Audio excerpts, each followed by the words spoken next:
Assalamu alaikum wa rahmatullahi wa barakatuh. J'espère que vous allez bien.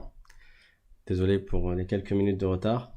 Donc, Inch'Allah, on va poursuivre comme promis aujourd'hui dans l'histoire de la vie du prophète Muhammad sallallahu alayhi wa sallam. Et je voulais particulièrement parler aujourd'hui de ce dont je n'ai pas pu parler dans le dernier cours parce qu'on était arrivé à la fin de l'heure.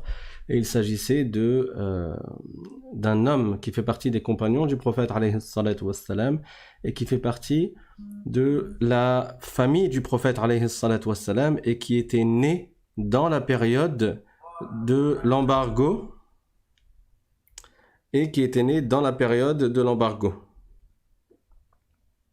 c'est-à-dire durant les 3 années dans lesquelles les musulmans ont été mis de côté. Il y a eu un blocus à l'égard des musulmans et d'une manière générale de la famille du prophète sallallahu alayhi wa sallam, c'est-à-dire de tous ceux qui protégeaient le prophète sallallahu alayhi wa sallam à la demande de Abu Talib. Donc ces 3 années étaient très difficiles, comme on a vu précédemment. Il y a eu une grande famine, les musulmans étaient affaiblis et la famille du prophète sallallahu alayhi wa sallam était affaiblie. Et on avait raconté ce qui s'était passé avec la sahifa, c'est-à-dire le document, la feuille sur laquelle les Qurayshites avaient écrit leur fameux pacte.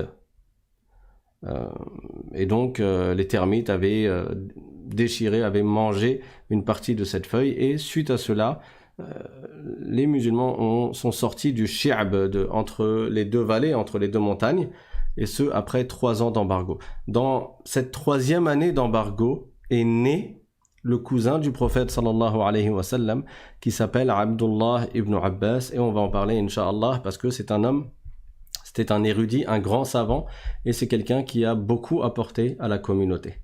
Bismillahirrahmanirrahim, alhamdulillahi rabbil alamin, wa sallallahu wa sallam ala sayyidina Muhammadin taha al-amin, wa ala alihi wa sahbihi at-tayyibin at-tahirin. Allahumma la sahla illa ma ja'altahu sahla, وأنت يا حي يا قيوم تجعل الحزن إذا شئت سهلا. اللهم علمنا ما جهلنا وذكرنا ما نسينا وانفعنا بما علمتنا وزدنا علما. La louange est à Allah, le Seigneur des mondes, et que l'honneur et l'élévation en degrés soient accordés au prophète Muhammad sallallahu alayhi wa sallam. Nous demandons à Allah qu'il nous fasse apprendre ce que nous ignorons, qu'il nous fasse nous rappeler de ce que nous avons oublié et qu'il nous augmente en connaissance. Et nous lui demandons de nous préserver de l'état des gens de l'enfer. Et nous demandons à Allah de nous accorder une intention sincère dans l'apprentissage et la transmission de la science de la religion ainsi que dans l'application de l'islam.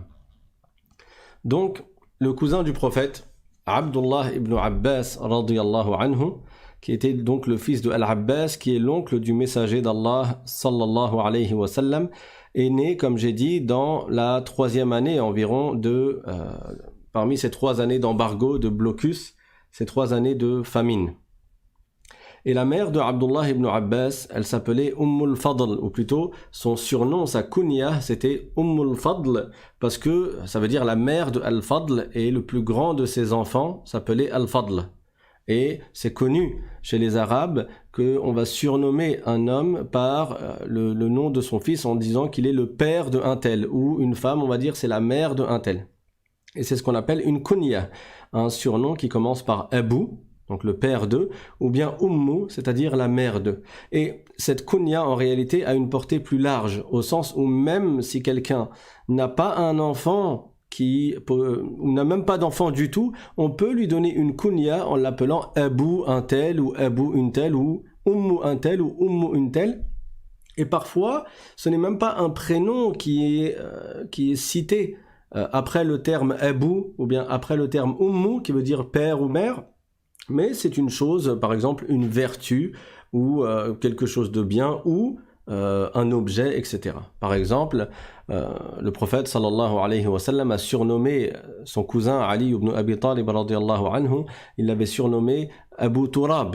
Turab, c'est la terre, parce qu'une fois Ali radiyallahu anhu était allongé dans la mosquée, et à l'époque il n'y avait pas de tapis, donc c'était à même le Turab, à même la terre. Et le prophète sallallahu alayhi wa sallam lui a dit Qum ya Aba Turab, comme de la terre s'était accrochée sur l'imam Ali, le prophète sallallahu alayhi wa sallam a mis sa main pour le dépoussiérer, pour lui enlever la poussière, la terre, et il lui a dit « Qum, lève-toi, ya Aba Turab ». Et donc, c'était le surnom que l'imam Ali, radiyallahu anhu, aimait le plus, parce que c'est le prophète sallallahu alayhi wa sallam qui lui avait donné ce surnom, qui lui avait donné cette kunya. Donc, ça ne veut pas dire que Ali est le père de quelqu'un qui s'appelle Turab.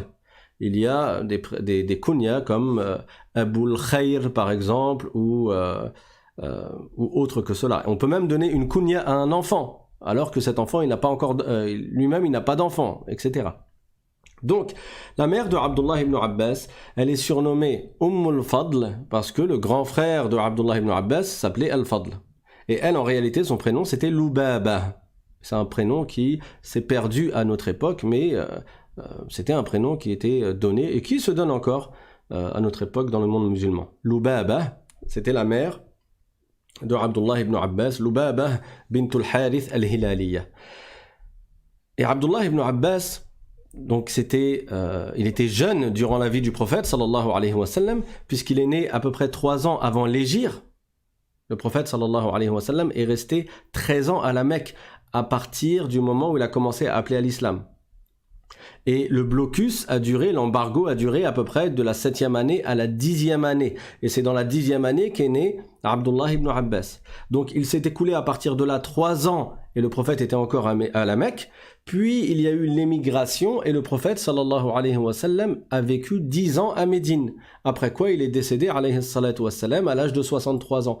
Donc quand le prophète sallallahu alayhi wa sallam est décédé, Abdullah ibn Abbas radiyallahu anhu avait environ 13 ans.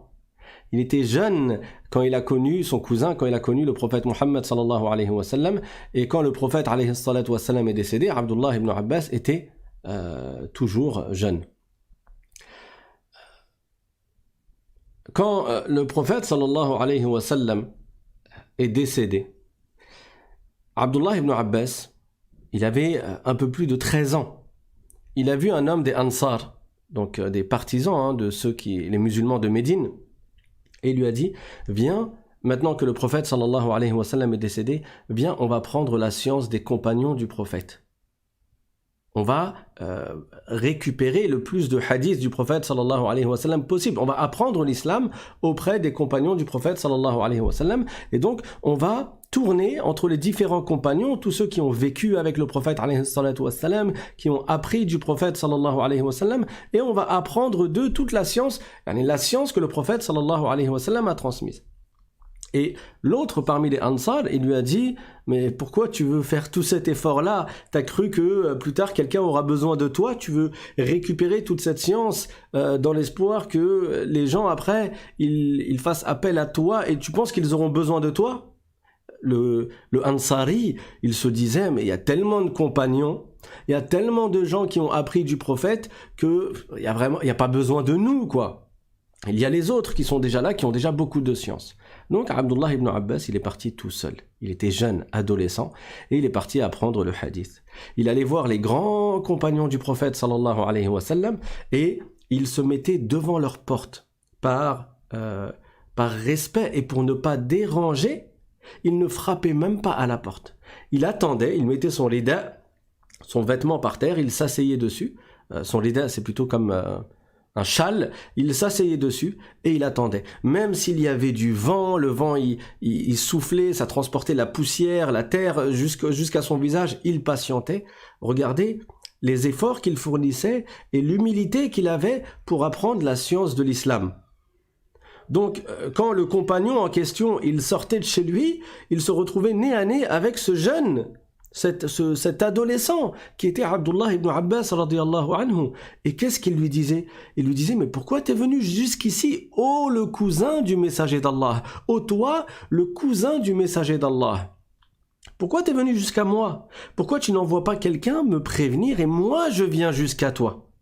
Parce que les compagnons, même s'ils étaient beaucoup plus âgés que lui, ils le respectaient parce qu'il était le cousin du prophète sallallahu alayhi wa sallam. Par amour pour Ahlul Bayt an-Nabi sallallahu alayhi wa sallam, la famille du prophète sallallahu alayhi wa sallam, qui ont cette particularité d'être les proches parents du prophète sallallahu alayhi wa sallam. Donc même si le compagnon en question, qui avait beaucoup de science, qui avait vécu avec le prophète alayhi salatu wa sallam, Même s'il avait plus de science et qu'il était plus âgé, il disait à Abdullah ibn Abbas, mais envoie quelqu'un pour qu'il me prévienne et moi je viens à toi.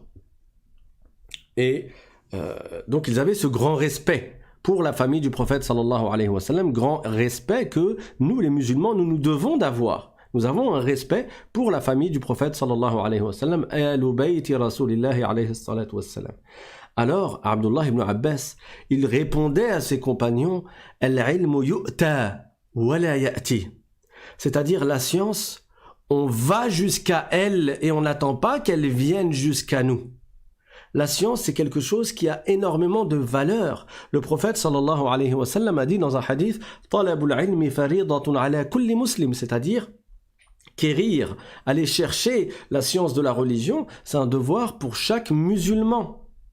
Donc chaque musulman responsable et chaque musulmane responsable se doit d'aller apprendre la science, quitte à se déplacer pour apprendre la science de la religion. Et il y a un hadith qui est da'if, certes, mais qui nous indique quand même la valeur de la science. Dans ce hadith, il est dit que le prophète sallallahu alayhi wa sallam aurait dit « Utlubul ilma walaw bis-sin », c'est-à-dire aller en quête de la science, aller quérir la science de la religion, même si c'est jusqu'en Chine que vous devez aller. C'est-à-dire même s'il faut voyager pour cela.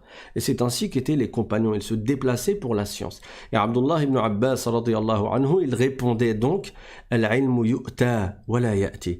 La science, on se déplace pour elle. On fait l'effort d'aller en quête de cette science. Et on n'attend pas que la science, elle vienne jusqu'à nous. Bon, nous vivons à une époque où, masha'Allah, on a la possibilité d'avoir des facilités pour obtenir la science, parfois même, comme on peut le constater, sans avoir besoin de bouger de chez soi, sans avoir besoin de sortir de chez soi. Et malgré cela, subhanallah, beaucoup de gens font fi de cela et ils délaissent, ils négligent l'importance d'apprendre la science de la religion. C'est possible qu'ils passent des heures devant YouTube, Instagram, etc., etc., les fameux, ce qu'ils appellent les réseaux sociaux qui rendent les gens insociables. Et quand il s'agit d'apprendre la science, c'est possible, il te dit, j'ai pas vraiment le temps, j'ai pas le temps, ma vie, elle est remplie. Mais la science de la religion, c'est ce que tu mets en premier dans l'organisation de ton temps. L'imam An-Nawawi, rahimahullah, a dit « Afdalu ma tunfaqu fihi nafa'isul awqat » ou bien ilmuddin, c'est-à-dire ce dans quoi tu dois utiliser le plus précieux de ton temps. Le plus précieux de ton temps, c'est la science de la religion. Parce que la science de la religion, c'est la vie de l'islam. C'est grâce à cette science, c'est par la cause de cette science que tu pourras éviter de tomber dans les pièges du shaitan, que tu pourras éviter de tomber dans le haram, parce que tu auras appris c'est quoi le haram et comment l'éviter. Et c'est grâce à la science de la religion, c'est par la science de la religion que tu pourras accomplir ce qu'il est requis de toi, ce que Allah Ta'ala t'a ordonné d'accomplir. Mais si quelqu'un n'a pas la science de la religion, il ne va pas accomplir les devoirs et il ne va pas éviter les péchés. Donc il ne va pas faire preuve de piété, alors que le prophète sallallahu alayhi wa sallam nous a ordonné de faire preuve de piété. Et la piété, c'est quoi? C'est que tu accomplisses tout ce que Allah t'a ordonné et que tu évites tout ce qu'Allah t'a interdit. C'est ça la piété. Et Allah dit dans le Coran, Ya ayyuhalladhina amanu ittaqullaha wal tanzur nafsum ma qaddamat lighad wattaqullah. Inna Allaha khabirun bima ta'malun. C'est-à-dire, ô vous les croyants, ô vous qui avez cru, faites preuve de piété, craignez Allah en accomplissant les devoirs et en évitant les péchés, le haram, et que chacun considère ce qu'il a préparé pour demain, c'est-à-dire pour le jour dernier. Et craignez Allah et sachez qu'Allah sait ce que vous faites, il sait ce que vous accomplissez. Donc la piété, nous devons l'acquérir, nous devons l'obtenir, nous devons faire preuve de piété. Et tu ne pourras jamais faire preuve de piété si tu n'apprends pas la science de la religion. Et si tu as besoin de te déplacer pour cela, déplace-toi pour cela. Mais comme j'ai dit, maintenant, même quand il n'y a pas besoin de fournir beaucoup d'efforts pour apprendre la science, beaucoup de gens, ils délaissent la science et ils passent leur temps dans des choses qui sont éphémères, des désirs, des plaisirs qui sont éphémères, qui s'arrêtent et qu'ils oublient plus tard. Et dans le cas où ces plaisirs sont interdits, même si eux, ils ont oublié les plaisirs qu'ils ont eus, mais le péché, il reste. Le péché, il reste. Tandis que quand tu fais des bonnes actions, comme l'apprentissage de la science de la religion, même si des années après, toi, tu as oublié les heures que tu as passées à apprendre la science de la religion. Mais Allah Ta'ala, il n'est pas concerné par l'oubli. Allah, il sait tout ce que tu as fait, et les anges ont écrit tout ce que tu as fait. Donc même le bien que tu as fait, et dans lequel tu as fourni des efforts, ça ne t'oubliera pas. Au jour dernier, tu le verras. Les efforts, tu les auras oubliés, la fatigue, l'épuisement, les douleurs, tu les auras oubliés, ça. Quelques jours après, tu les oublies. Mais les hasanats, elles resteront. Tandis que quand tu es dans un plaisir qui est interdit, le plaisir, tu l'auras oublié au bout de quelques heures ou quelques jours, et le péché, il reste. Donc l'intelligent, c'est celui qui œuvre pour l'au-delà. Et c'est ce que faisait Abdullah ibn Abbas, radiyallahu anhu. Donc, il a acquis énormément de science ainsi. Il a eu beaucoup de science jusqu'à ce que, au bout d'un moment, effectivement, c'est les gens qui venaient jusqu'à lui pour apprendre la science. Les gens, ils se réunissaient autour de lui pour lui poser des questions, même s'il y avait d'autres parmi les compagnons, même s'il y avait des grands savants parmi les compagnons. Mais tellement Abdullah ibn Abbas avait réuni la science dans son cœur que il était quelqu'un que les gens recherchaient pour apprendre la science. Et son compagnon, là, parmi les Ansar, le Ansari, le partisan, qui lui avait dit t'as cru que les gens ils vont avoir besoin de nous? Il y a suffisamment de science chez les compagnons, pourquoi tu es en quête de science comme ça? Lui-même, au bout du compte, il a dit Abdullah a été plus intelligent que moi. Abdullah a'qalu minni, kana a'qala minni. Il a eu plus de sagesse, il a eu plus de perspicacité, plus d'intelligence que moi en faisant ce qu'il a fait. Donc, Abdullah ibn Abbas, radiyallahu anhu, pour l'anecdote, c'était, comme j'ai dit, l'enfant de Al-Abbas et de Lubaba, Al-Abbas, l'oncle du prophète, sallallahu alayhi wa sallam, et ses parents ont eu 10 enfants. Et c'était 10 garçons. Le premier garçon, c'était Al-Fadl, et le dernier garçon, c'était Tammam. Et une fois, sa mère, elle s'amusait avec le dernier, avec le plus petit qui était Tammam, et elle a dit un vers de poésie. Elle a dit Tammu bi tammamin fasaru asharah ya rabbi faj'alhum kiraman bararah. C'est-à-dire, ils se sont terminés par Tammam, c'est-à-dire Tammam est le dernier d'entre eux, et ils sont devenus donc 10 enfants, 10 garçons. Oh Allah, fais qu'ils soient des gens bienfaisants et des gens honorables, c'est-à-dire des vertueux. Et les 10 sont devenus vertueux. Les 10 étaient des pieux, des vertueux, radiyallahu anhum, donc les 10 cousins du prophète, sallallahu alayhi wa sallam. Et parmi eux, bien entendu, particulièrement, il y a eu Abdullah ibn Abbas, radiyallahu anhu. Quand Omar est devenu calife,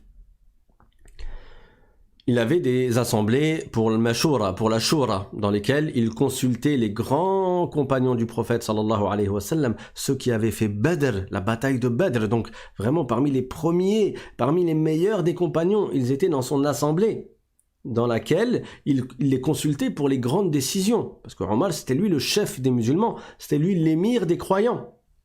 Donc il avait autour de lui, dans ces réunions, parmi les plus grands compagnons du prophète sallallahu alayhi wa sallam, et il faisait entrer dans ces réunions Abdullah ibn Abbas, alors qu'il était jeune.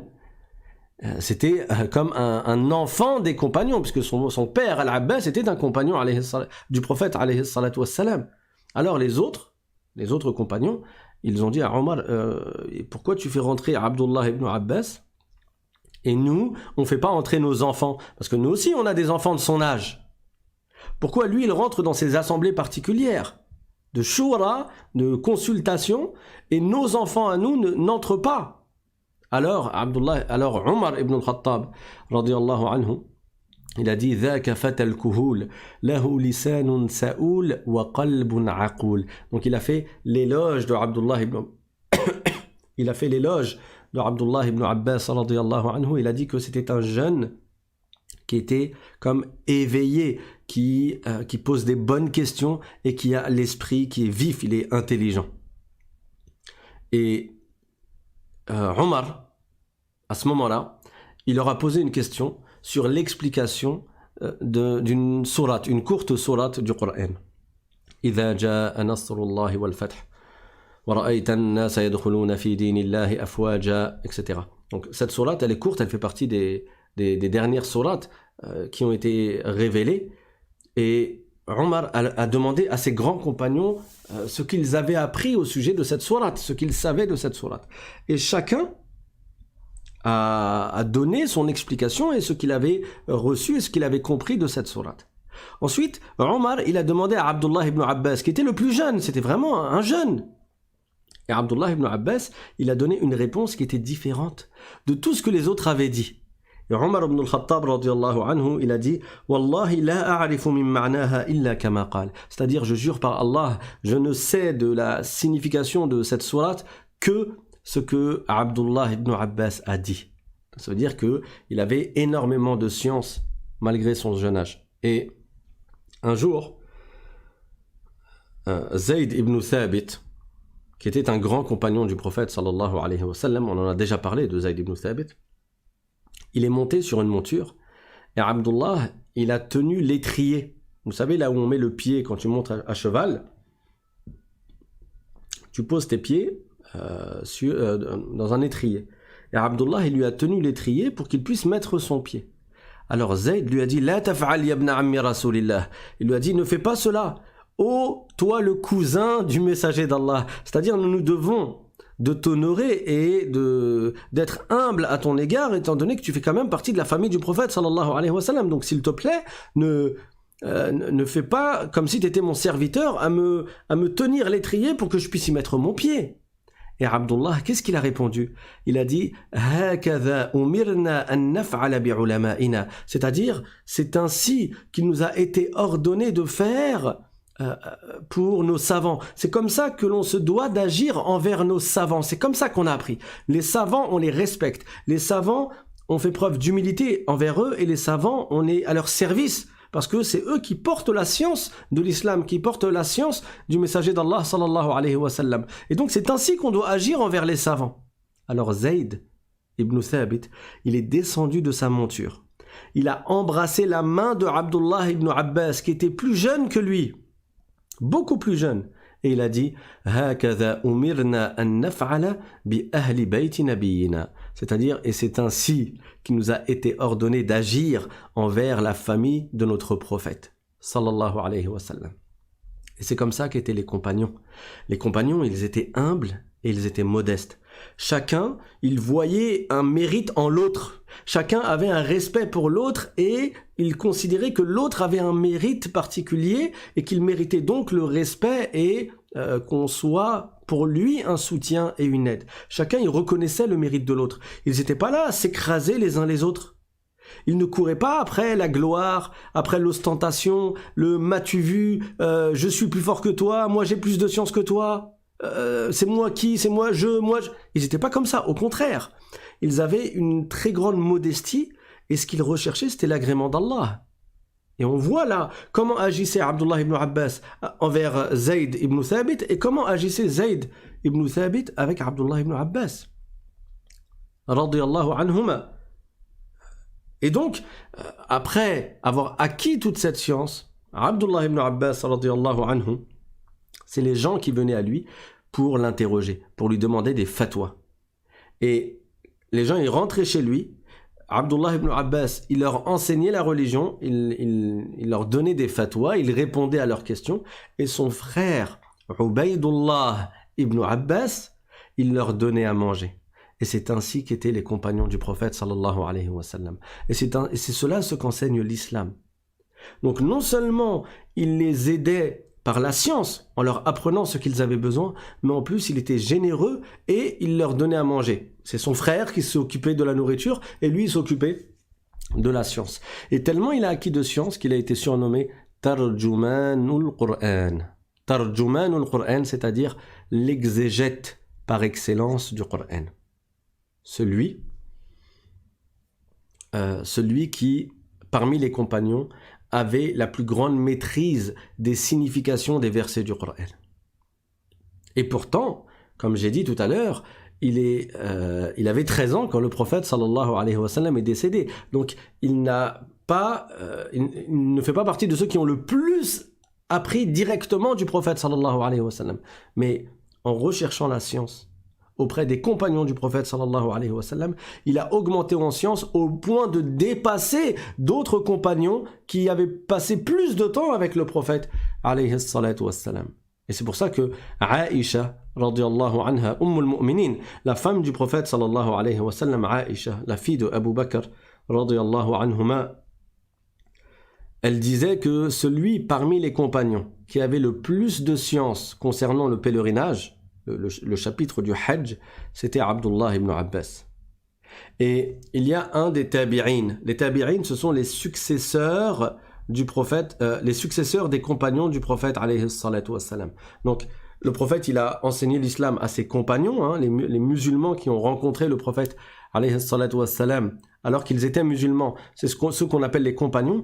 Et la génération d'après, c'est-à-dire ceux qui n'ont pas eu la chance de voir le prophète, de le rencontrer alayhi salatu wassalam, mais qui ont appris l'islam auprès des compagnons du prophète sallallahu alayhi wa sallam, on les appelle les successeurs. C'est-à-dire qu'ils ont succédé aux compagnons. En arabe, on dit at-tabi'un ou bien at-tabi'in en fonction de la place de ce mot dans la phrase. Ça, c'est une question de grammaire. Donc, les successeurs, parmi eux, il y avait un grand savant qui s'appelle Tawus. Et Tawus, c'était un des élèves de Abdullah ibn Abbas. Et Tawus, il a dit, j'ai rencontré 50 ou 70 compagnons.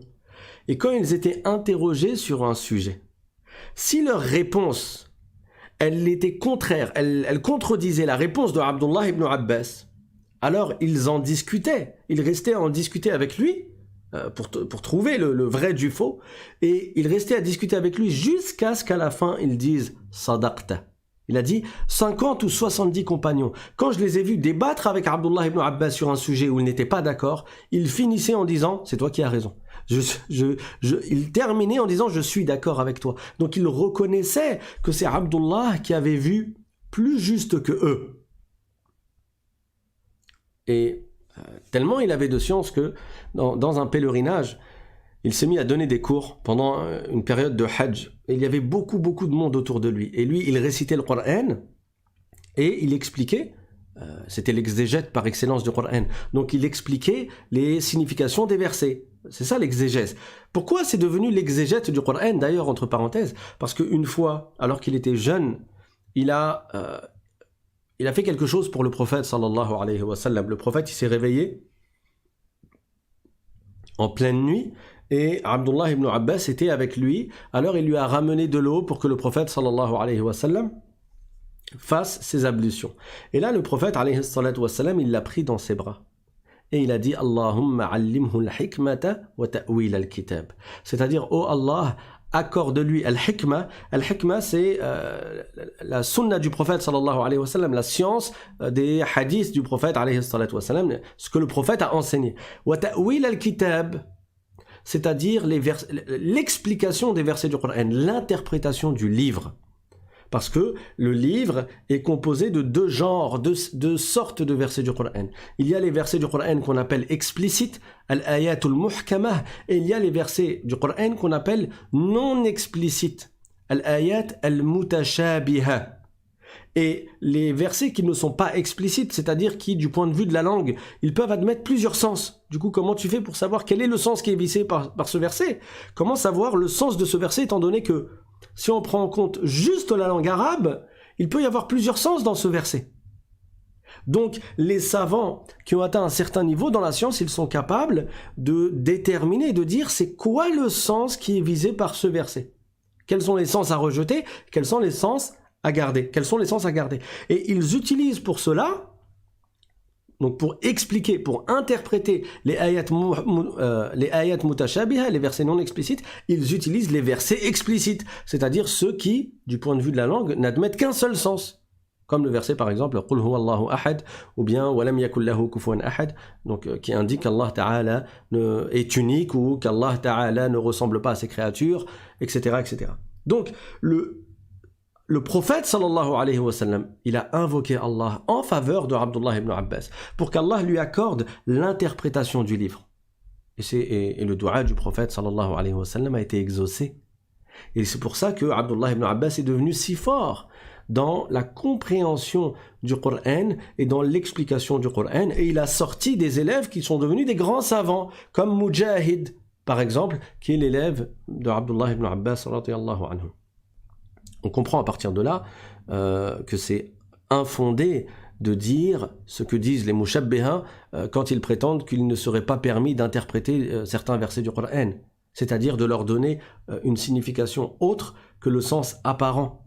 C'est évident que parfois les sens sont tellement riches, les phrases, il y a de la rhétorique, il y a des sens figurés, c'est évident que tu vas pas prendre le sens apparent comme ça bêtement à chaque fois.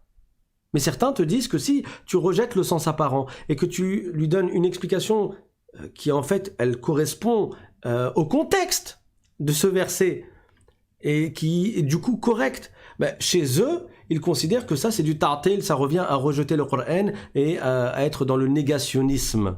Et c'est les mushabbiha qui font cela. Ils disent at-ta'wil ou ta'til. Et du coup, ils prennent tous les versets selon leur sens apparent. Et ça amène à des contradictions. Or, le Coran est exempt de toute contradiction.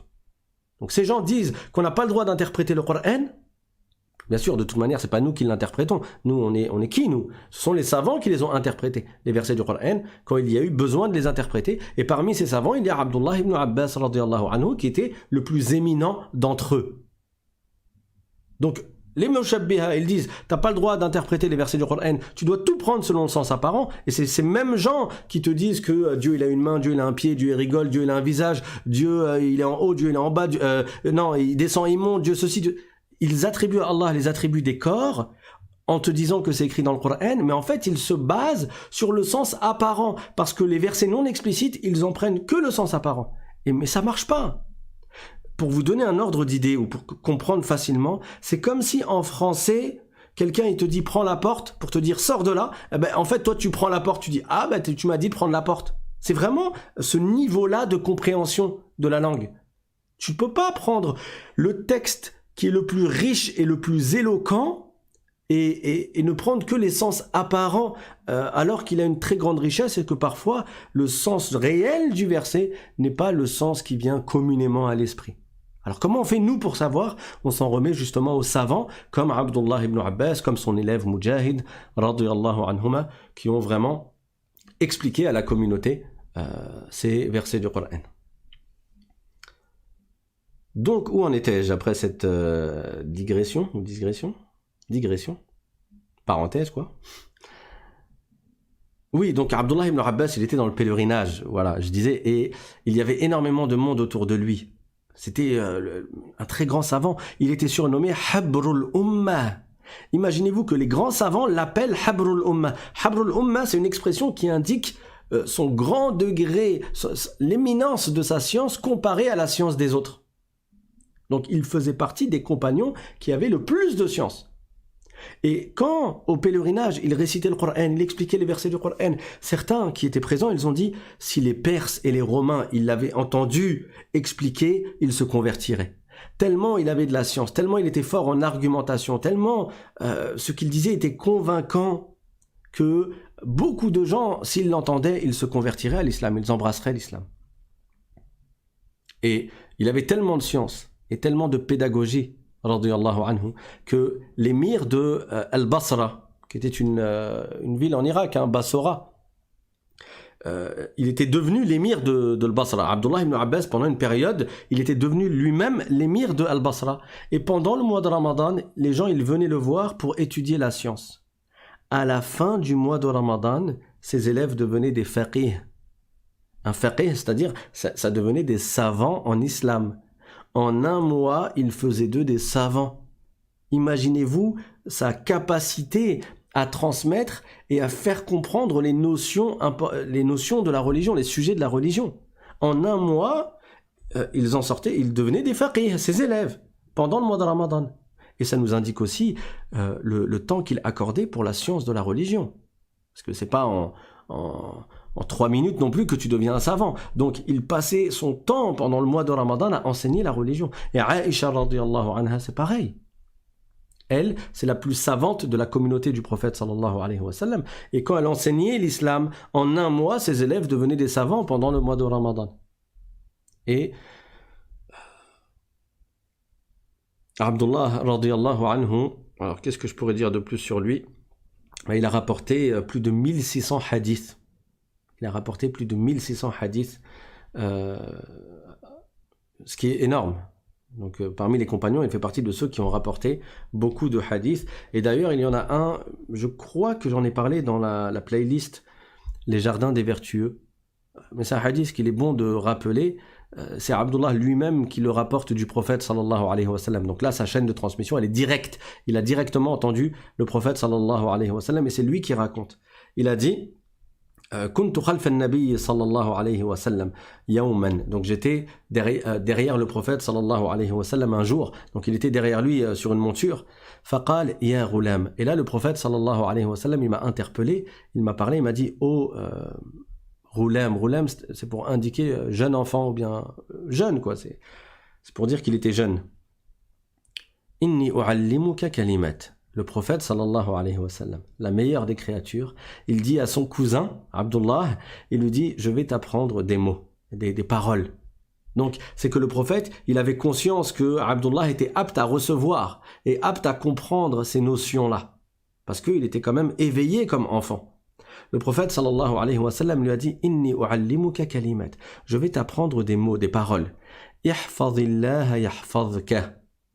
Ihfadhillaha tajidhu tujahak. Je crois que j'en ai parlé peut-être dans le cours qui s'appelle Se fier à Allah. Mais bon, en résumé, Ihfadhillaha yahfadhka, c'est-à-dire préserve les droits d'Allah, c'est-à-dire en évitant les péchés. Préserve-toi de tomber dans les péchés. Obéis à Allah. Persévère dans l'obéissance à Allah. Et Allah te préservera. Et Allah te protégera. Donc si, quand tu es dans l'aisance, tu ne tombes pas à cause de ta richesse dans les péchés. Parce que souvent, les gens qui sont riches tombent dans le haram. Ils profitent de leur argent. Au lieu de l'utiliser dans le bien, au lieu de l'utiliser dans le bien, ils vont l'utiliser dans le haram. Ou les gens qui sont en bonne santé, au lieu de profiter de leur bonne santé pour faire des adorations, ils vont utiliser leur bonne santé dans le fait d'accomplir des péchés. Ou bien ceux qui ont telle ou telle situation de bien, ils sont dans une grande miséricorde, au lieu d'utiliser les bienfaits qu'Allah leur a accordés, alors ils vont dans le bien, ils vont les utiliser dans le mal. Ihfadhillah yahfadhka. Si quand tu es en bonne santé, tu préserve les droits d'Allah en lui obéissant et en évitant de lui désobéir, alors quand tu seras malade, tu seras préservé. C'est-à-dire, il est possible qu'Allah te préserve d'une nuisance qui est plus grande que celle qui t'a touché, par exemple. Ou qu'il te préserve de tomber dans le haram pendant que tu es malade. Combien de gens, quand ils sont malades, c'est là où ils arrêtent la prière. Ces gens-là n'ont pas été préservés. Et ces gens-là, ils tombent dans des grands péchés, c'est-à-dire qu'ils n'ont pas su patienter face à l'épreuve. Patienter face à l'épreuve, c'est persévérer dans l'obéissance à Allah, quel que soit ce qui t'arrive. D'accord? Donc, si tu préserves les droits d'Allah en lui obéissant alors que tu es dans le bien, alors que tu es dans la richesse, Inch'Allah, quand tu seras dans la pauvreté, Allah te préservera. Par exemple, ton honneur sera préservé ou tu ne seras pas dévoilé sur certaines choses, ou bien tu seras préservé d'être dans une situation qui est encore plus difficile, dans laquelle tu aurais pu être si tu n'avais pas obéi à Allah quand tu étais riche, etc., etc. Ihfadhillaha yahfadhka. Et encore plus que tout cela, préserve les droits d'Allah en évitant de lui désobéir quand tu es vivant. Et quand tu seras mort, tu seras préservé par Allah. Et Allah t'accordera sa miséricorde.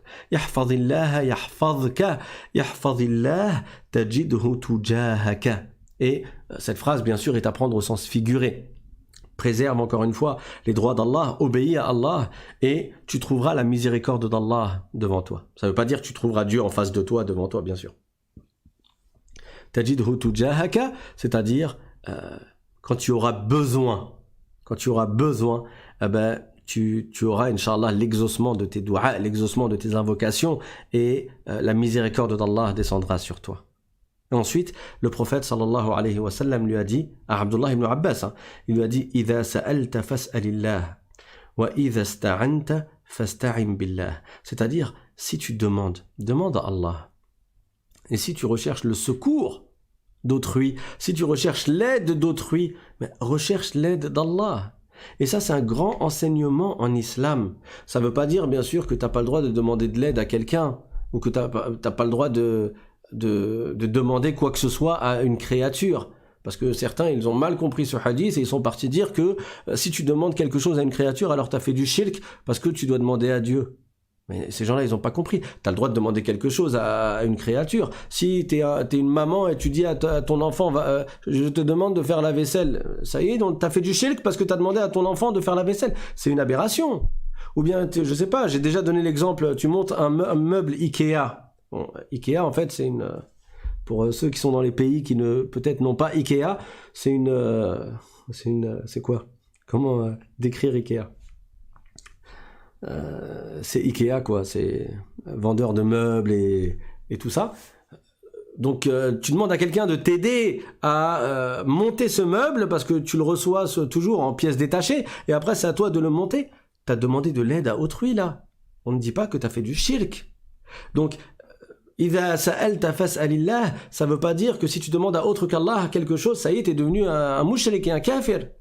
Et إذا استعنت فاستعن بالله, ça ne veut pas dire que si tu demandes de l'aide ou le secours de autre que Dieu, alors ça y est, t'es tombé dans le shirk. Mais alors qu'est-ce que ça veut dire? Ça veut dire qu'en priorité, demande à Allah. Ben oui, c'est évident. Rappelle-toi que c'est Allah qui crée toute chose.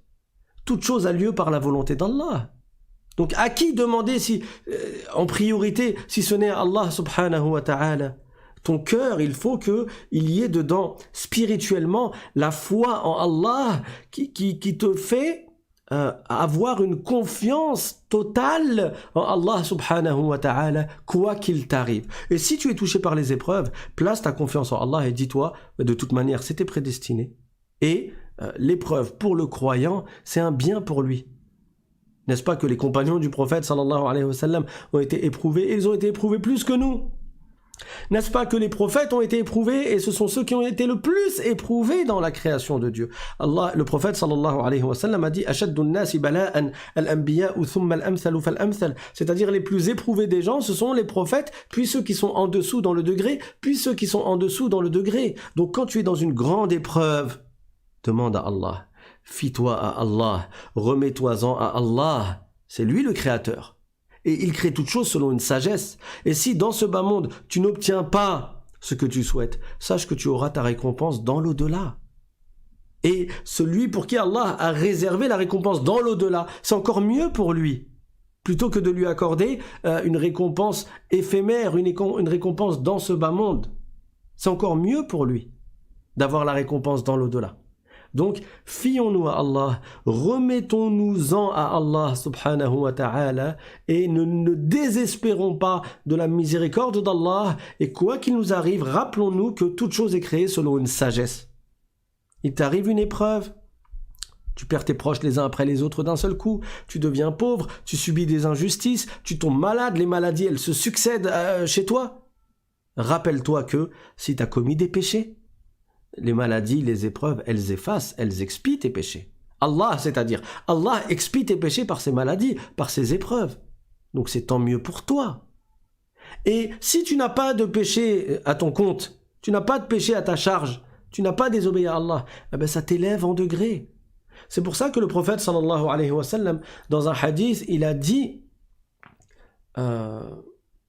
Ajaban li amri al-mu'min. C'est-à-dire, étonnant est le cas du musulman, du croyant, parce que quelle que soit sa situation, il est dans un bien. In asabathu sarra shakara fakana khayran lah wa in asabathu darra sabara fakana khayran lah. Ou kama qal, c'est-à-dire, quand il est touché par une épreuve, je l'ai dit à l'envers, je crois en arabe. In asabathu darra sabara fakana khayran lah wa in asabathu sarra shakara fakana khayran lah. C'est une des deux. C'est-à-dire, si il est touché par un bien, il lui a accordé un bien, il va remercier Allah, c'est un bien pour lui, parce qu'en remerciant Allah, il va gagner des récompenses, parce qu'il est reconnaissant. Et s'il est touché par une douleur, s'il est touché par un mal, s'il est touché par un malheur, il est touché par une épreuve, il va patienter, et c'est un bien pour lui, parce que la patience l'élève en degré et lui expie ses péchés, et lui efface ses péchés. Donc, quelle que soit ta situation, tu dis quoi? Alhamdulillah. Et Et en priorité, rappelle-toi dans ces situations que celui à qui tu demandes à Allah. Et beaucoup de gens, ils délaissent cela. Ils cherchent toujours les causes mondaines, les causes terrestres. Oh, j'ai pas d'argent, j'ai fait plein de CV, j'ai cherché du travail partout, j'arrive pas, j'en peux plus, je souffre, c'est trop dur, je nanani, nanana. T'as demandé à Allah.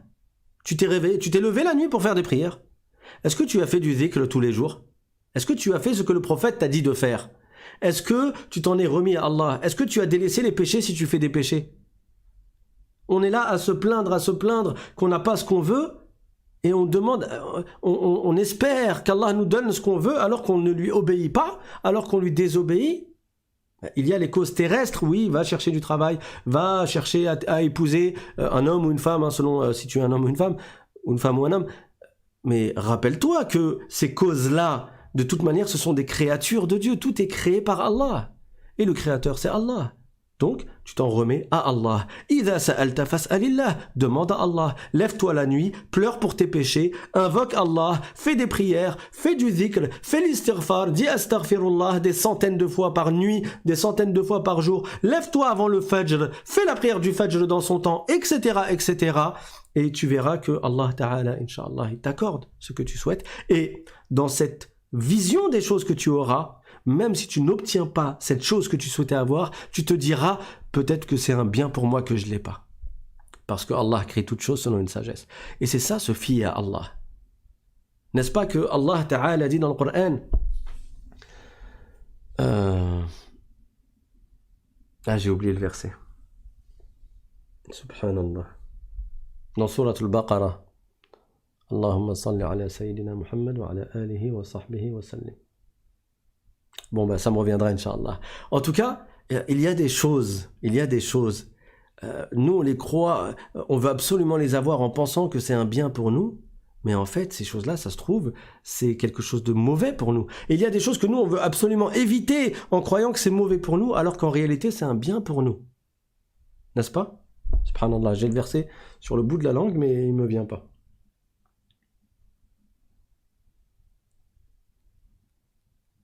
Ah, tant pis. Donc, إذا سألت فاسأل الله. Si tu demandes, demande à Allah.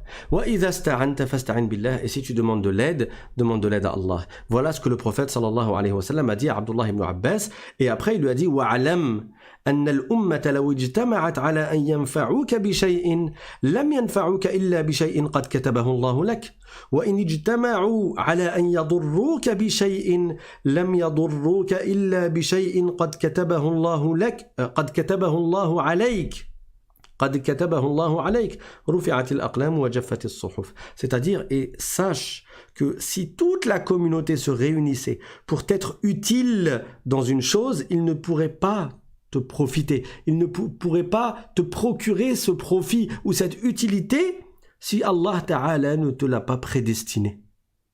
Tout simplement. Et si toute la communauté se réunissait, si tout le monde se réunissait pour te nuire, il ne pourrait te nuire que par une chose qu'Allah t'a prédestinée, par rien d'autre. Si Allah n'a pas prédestiné pour toi cette nuisance, tu ne l'auras pas cette nuisance. Rufi'at al-aqlam, et les plumes ont été levées, c'est-à-dire ce qui est prédestiné, ça y est, ça bouge pas. La prédestination d'Allah ne change pas. Wajaffat as-suhuf, et les écrits ont séché. Bien sûr, c'est une figure pour indiquer que le destin ne change pas. Ce qu'Allah Ta'ala a prédestiné ne change pas. Et ce hadith est rapporté par At-Tirmidhi et il a dit qu'il était Hassan Sahih. Et donc, c'est Abdullah ibn Abbas radiyallahu anhu qui a rapporté cette parole du prophète sallallahu alayhi wa sallam. Voilà pour ce qui est de Abdullah ibn Abbas. Donc c'était important quand même de parler de lui, comme on a parlé de certains compagnons dans les premiers cours sur la biographie du prophète Muhammad sallallahu alayhi wa sallam. Il ne fallait pas manquer de parler de Abdullah ibn Abbas qui a été une cause de grand bien pour la communauté par toute la science qu'il a répertoriée, qu'il a acquise et qu'il a lui-même ensuite transmise à ceux qui sont venus après. Et il est mort à At-Ta'if. Radiyallahu anhu. Je parlerai, je pense, soit dans le prochain cours ou bien dans le cours d'après, de At-Ta'if. C'est une région qui est à peu près à 80 km de la Mecque. J'en ai déjà parlé dans le premier cours sur le voyage nocturne, sur le miracle du voyage nocturne et de l'ascension. Pour ceux qui veulent savoir, ils n'ont qu'à aller dans la playlist qui s'appelle le miracle du voyage nocturne et de l'ascension. Quoi qu'il en soit, il est mort là-bas, et quand il est mort, le fils de l'imam Ali ibn Abi Talib radiyallahu anhu, qui s'appelle Muhammad ibn al-Hanafiyyah, il a dit Mata wallahi al-yawm habru hadhihi al-umma, c'est-à-dire je jure par Allah que aujourd'hui est mort le habr de cette communauté. Le habr, comme j'ai dit tout à l'heure, c'est une expression qui indique celui qui avait tant de science dans la communauté du prophète sallallahu alayhi wa sallam. Et ils ont entendu une voix quand il a été enterré, mais ils ne trouvaient pas qui récitait. Ils entendaient la voix une voix qui récitait le Coran de sa tombe, mais ils ne voyaient rien, ils ne voyaient pas quelqu'un la réciter. Et cette voix-là, elle récitait « Ya ayyatuhan nafsul mutma'innah irji'i ila rabbiki radiyatan mardiyah fadkhuli fi ibadi wadkhuli jannati » Donc, Ya ayyatuhan nafsul mutma'innah, c'est-à-dire ô toi l'âme qui est apaisée, ô toi l'âme apaisée parce que tu étais une âme vertueuse. Irji'i ila rabbiki radiyatan mardiyah. Donc retourne dans l'au-delà, donc pour le jugement de ton Seigneur, en étant radiyah et mardiyah, en étant satisfaite de ce qu'il va t'être accordé comme récompense et en étant agréé par Allah. Fadkhuli fi ibadi. Donc, c'est-à-dire entre donc parmi mes ibad, c'est-à-dire les esclaves d'Allah vertueux. Ici, ce qui est visé, c'est les vertueux parmi les esclaves d'Allah. Wadkhuli jannati, et entre dans mon paradis. Et cette histoire-là, Al-Dhahabi lui-même a dit qu'elle était mutawatira. Rappelez-vous, le terme mutawatir, ça veut dire il y a beaucoup de monde qui était là et qui ont entendu cela et n'ont pas trouvé qui c'est qui récitait. Et ils ont rapporté à ceux qui sont venus après, et ça a été rapporté par At-Tabarani et par Al-Hakim. Radiyallahu anhu wa arda. Et Abdullah ibn Abbas, je termine juste en disant que une fois le prophète sallallahu alayhi wa sallam, il était avec son oncle Al-Abbas. Il était avec la famille de son oncle, donc avec les enfants de Al-Abbas, qui faisaient donc partie de la famille du prophète sallallahu alayhi wa sallam. Et le prophète sallallahu alayhi wa sallam, il a mis un rida, donc son châle, et il les a couverts, il s'est couvert et il les a couverts avec son châle. Donc il les a rassemblés avec lui et il s'est mis sous ce châle avec eux. Et il a dit Allahumma jallilhum minan nar kama jallaltuhum jallaltuhum. Donc il a dit Allahumma jallilhum minan nar kama jallaltuhum bi ridai hadha. C'est-à-dire, oh Allah, préserve-les, éloigne-les de l'enfer, tout comme je les ai couverts par ce rida, par ce châle. Et le pas de la porte qui est un objet inerte, il a dit Amin. Le pas de la porte a dit Amin. Et c'est un miracle pour le prophète sallallahu alayhi wa sallam. Donc je vais m'arrêter là. On va laisser quelques questions, quelques minutes pour les questions. Donc je n'avais pas mis le chat en début de cours parce que le modérateur n'est pas présent. Donc là, je vous mets à l'instant le chat. Donc il vous suffit de faire une mise à jour de la page YouTube pour pouvoir accéder à la discussion si vous avez des questions à poser. Et en attendant, je rappelle que vous pouvez vous inscrire pour recevoir les liens des cours quelques minutes avant chaque live. Il suffit d'envoyer un mail à l'islam, sans apostrophe, .simplement@gmail.com. Et je vous incite aussi, aujourd'hui je vous ai envoyé les liens, mais les trois dernières listes de diffusion, même si j'ai envoyé le lien, personne ne l'a reçu. Donc comme j'ai dit, il y a un bug sur WhatsApp. Comme j'envoie à pas mal de listes de diffusion, au bout d'un moment ça bloque. Donc ceux qui n'ont pas reçu le lien, je l'ai envoyé, mais des fois ça marche pas. Donc je vous invite à cliquer sur la cloche sur YouTube, après vous être abonné, et à cliquer sur toutes les notifications, comme ça, même si vous ne recevez pas le message par WhatsApp, vous recevrez la notification par YouTube. Barakallahu fikum.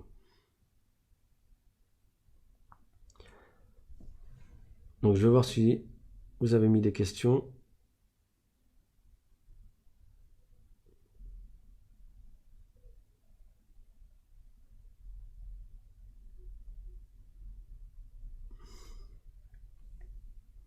Alors, il y a quelqu'un qui demande c'était quelle sourate le mutawatir. Ce qui est mutawatir, c'est l'histoire, l'anecdote qui a eu lieu avec la récitation de ces versets qui sont très connus, qui sont dans Suratul Fajr.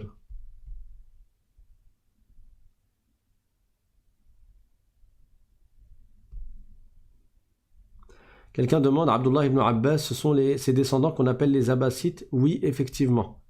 Euh, ce sont ceux qui ont dirigé pendant des centaines d'années après les Omeyyades. Donc Banu Umayya, après il y a eu les Abbasiyoun, c'est-à-dire les descendants de Abdullah ibn Abbas radiyallahu anhu. Et ils ont gouverné pendant de longs siècles. Parmi eux, il y avait des dirigeants qui étaient forts et qui étaient puissants.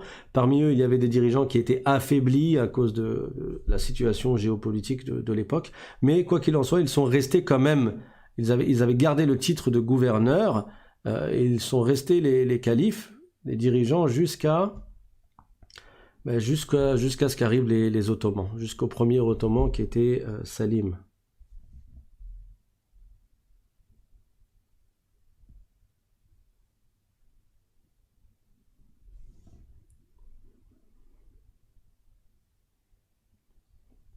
Alors, quelqu'un demande, est-ce que je fais des assises en Île-de-France?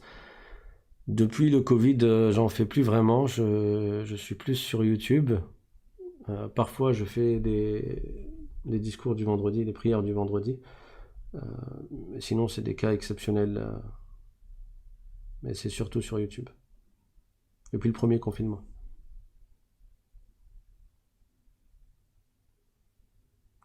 Quelqu'un demande, y a-t-il une différence de gain de hasanat dans le positionnement des bras lors de la prière, le long du corps comme certains malikites, ou l'un sur l'autre, donc la main droite sur le poignet gauche, selon les shafi'ites par exemple?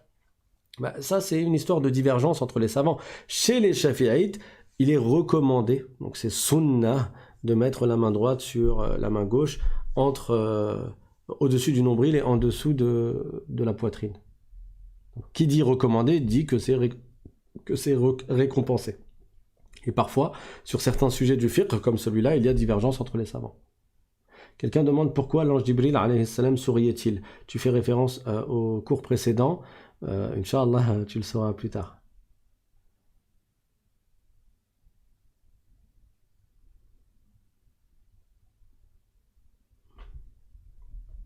Quelqu'un demande sur la playlist d'apprendre la prière, avez-vous parlé de la prière du vendredi?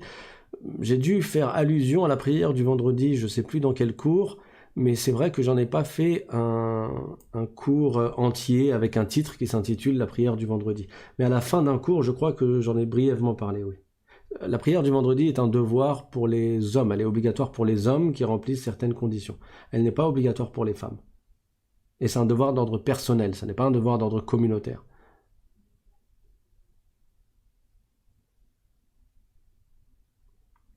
Quelqu'un demande la ville de At-Taïf est-elle devenue une ville musulmane? Toute la péninsule arabique est devenue terre d'islam après.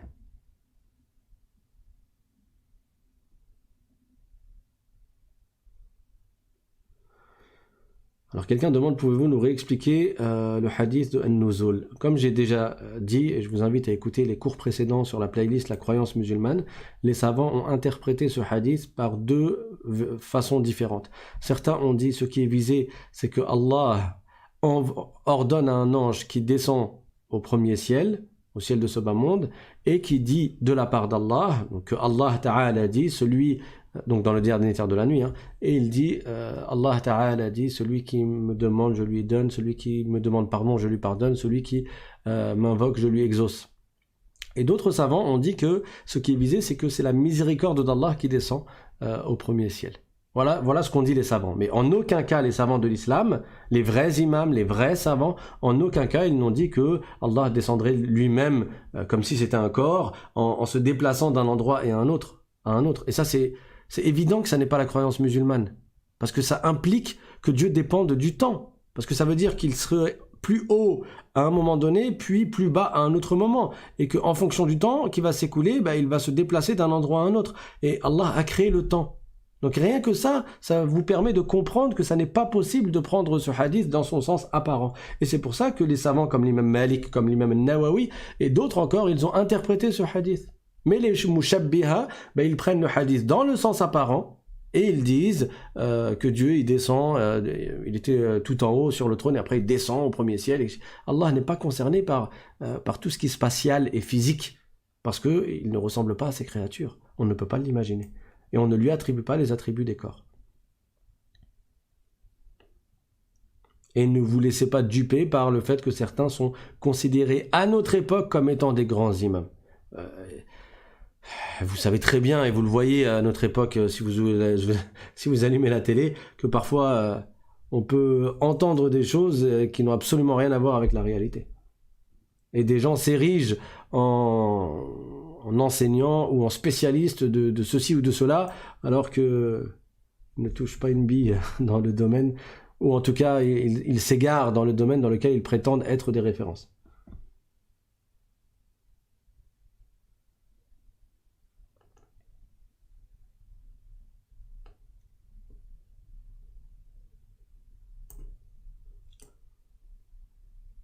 Alors, j'essaie de trouver les questions.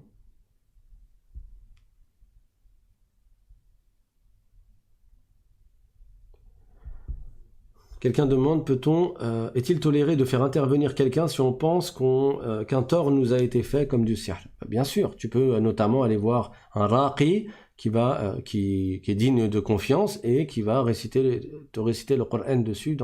Inch'Allah, par la baraka du Coran, ta nuisance, elle part, si nuisance il y a.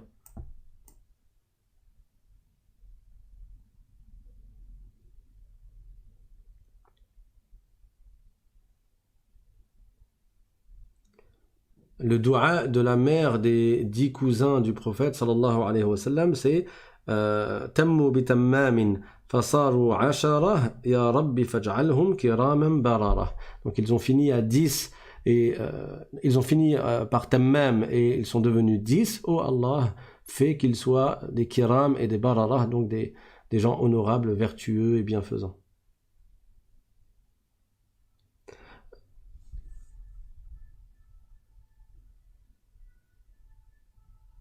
Quelqu'un demande, est-ce que je peux rattraper mon ramadan des menstrues passés depuis des années et y a-t-il une compensation à donner? Alors, non seulement tu peux, mais tu dois rattraper les jours de jeûne que tu n'as pas jeûné parce que tu avais les menstrues, même si ça provient des années passées. Et y a-t-il une compensation à donner? Il y a divergence entre les savants. Chez les Shafi'ites, par exemple, pour chaque année de retard, tu dois payer une compensation. Et comme tu n'avais pas à retarder à plus qu'un an après, jusqu'au ramadan suivant, jusqu'à après le ramadan suivant, mais pour chaque année de retard, tu dois payer un moud, c'est-à-dire le plein de 2 mains jointes de la nourriture de base du pays. Et tu donnes ça à un pauvre. Chez d'autres savants, chez les Hanafites, il n'y a pas de compensation à donner. Tu dois juste rattraper les jours en question.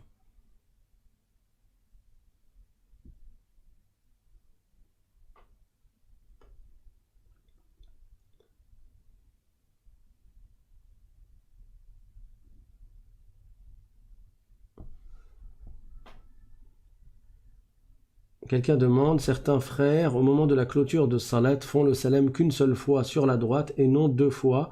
Est-ce que ce n'est pas très grave? Le fait de passer le salam une 2e fois, c'est recommandé dans le madhab shafi'ite. Après, les autres madhabs, je ne maîtrise pas, mais je sais qu'il y en a qui font qu'un salam, effectivement. J'ai vu cela, probablement dû à ce qu'ils ont appris dans la jurisprudence d'autres madhabs. En tout cas, ce qui est obligatoire, c'est de passer un salam. Donc à partir du moment où ils ont passé un salam, c'est sûr que ça marche et c'est valable. Le 2e salam est recommandé dans le madhab shafi'ite. Qu'en est-il des autres madhabs? Je ne maîtrise pas.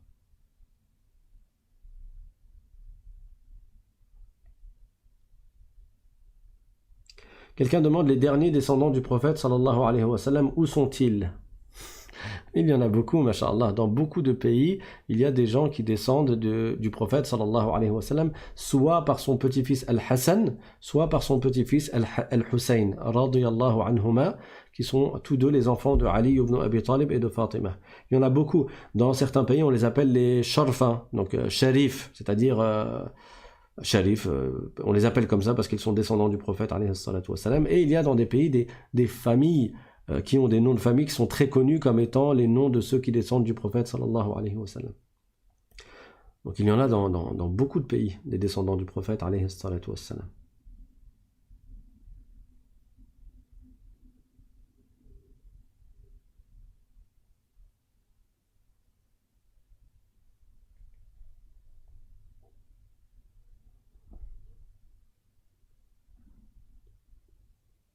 Alors quelqu'un demande, pour la destinée, les doigts ne changent pas le destin? La réponse est non, rien ne change ce qu'Allah a prédestiné. Je t'invite à écouter les cours sur dans le chapitre La croyance musulmane, la playlist La croyance musulmane, j'ai beaucoup parlé de cela, d'ailleurs dans un des derniers cours j'en ai parlé. Je crois que le cours s'appelle Les attributs d'Allah ne changent pas. Donc tu vas dans la playlist La croyance musulmane sur la chaîne L'Islam simplement, après avoir cliqué sur accéder à la chaîne, et dans les derniers cours, il y a un cours qui s'appelle Les attributs d'Allah ne changent pas, et dedans j'ai parlé du destin.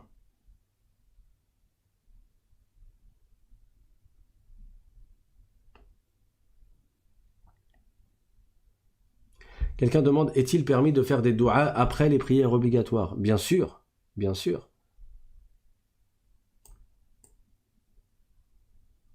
Quelqu'un demande, faut-il prier 2 rak'ahs de Fajr plus 2 rak'ahs de Subh? Alors les deux premières rak'ahs, les 2 rak'ahs de Fajr, c'est recommandé, c'est sunnah, c'est même une sunnah mu'akkada, ça fait partie des rawatib. Et les 2 rak'ahs de Subh, qu'on appelle aussi Fajr, les 2 rak'ahs que tu fais après, elles sont obligatoires, c'est la prière obligatoire de l'aube. Donc il y a la prière obligatoire qui est de 2 rak'ahs, et juste avant, il y a la prière surérogatoire. Sunnatul Fajr, c'est la prière surérogatoire d'avant, et Salatul Fajr ou bien Salatul Subh, c'est la prière obligatoire.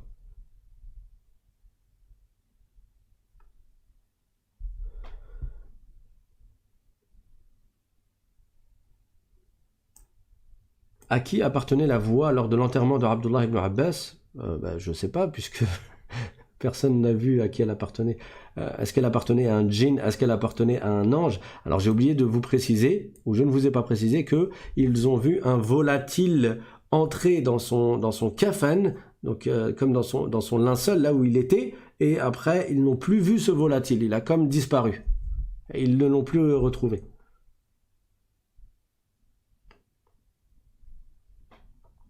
Essayez de ne pas répéter plusieurs fois les questions, parce que ça me fait... Si j'ai pas répondu, c'est pour une raison.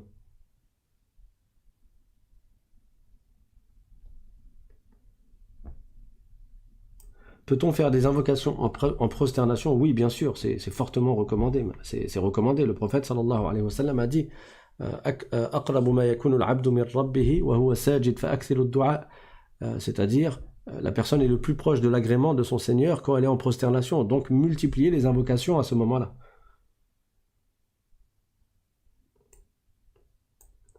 Alors quelqu'un demande, alors les doigts servent à quoi? Déjà c'est... Alors, je t'invite vraiment à écouter le cours qui s'appelle les attributs d'Allah ne changent pas. J'ai répondu à cette question dedans. Et d'une manière générale à écouter les cours même sur les noms d'Allah, parce que j'ai parlé de cela à plusieurs reprises. Les doigts, non seulement tu gagnes des récompenses parce que tu implores ton Seigneur et donc tu exprimes la glorification d'Allah et ton humilité à l'égard d'Allah, vis-à-vis d'Allah, et également c'est possible qu'Allah a prédestiné que tu fasses ce dua et que ce dua soit une cause pour que tu obtiennes ce que tu souhaites. Et si tu n'avais pas fait ce dua, tu n'aurais pas eu ce que tu souhaitais. Mais tout cela bien sûr est prédestiné par Allah.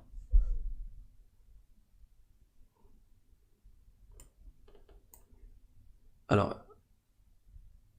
quelqu'un demande, le mariage célébré à la mairie sans faire le contrat religieux est-il valable en islam?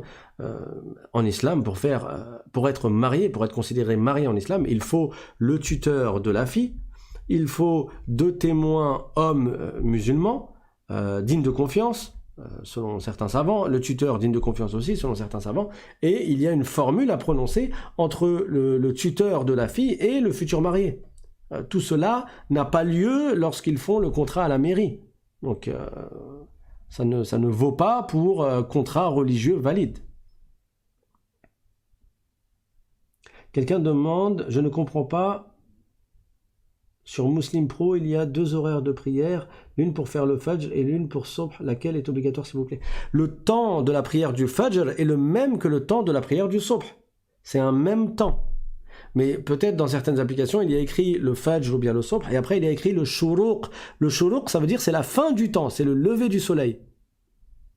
Le début du temps, c'est à l'aube véritable, quand la lueur blanche apparaît horizontale à l'horizon est, et ça se termine lorsque le soleil commence à se lever. Dès que la première partie du soleil se lève au-dessus de l'horizon, le temps du Subh, le temps du Fajr est fini. Voilà, je vais m'arrêter là-bas. Barakallahu fikum. Je vous donne rendez-vous lundi, Inch'Allah. وآخر دعوانا أن الحمد لله رب العالمين وصلى الله وسلم على سيدنا محمد وعلى آله وصحبه الطيبين الطاهرين سبحان ربك رب العزة عما يصفون وسلام على المرسلين والحمد لله رب العالمين والسلام عليكم ورحمة الله وبركاته.